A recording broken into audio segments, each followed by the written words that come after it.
అంతే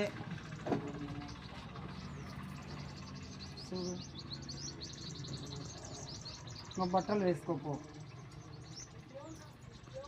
ఈయనకు ఉదాహరణ ఒకటి ఉంది. దత్తాత్రేయ స్వామి కాడ లెక్కవారపల్లె బిడ్డడు పూజారిగా. పూజారికి ఉన్నంత వరకు పెళ్లి కాలే. స్వామి నువ్వు వద్దు, నీ పూజ అవుతుంది ఇంటికి వచ్చినాడు. మళ్ళీ 2 ఏళ్ళకెళ్ళి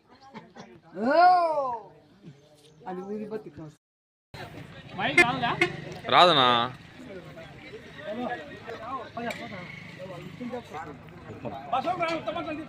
ఇక్కడ జరుగు రామోహన్ ఫోటో ఎత్తున్నప్పుడు తిరగండి. మీ ఊళ్ళో వాళ్ళు చూసుకోవడానికి ఉంటుంది.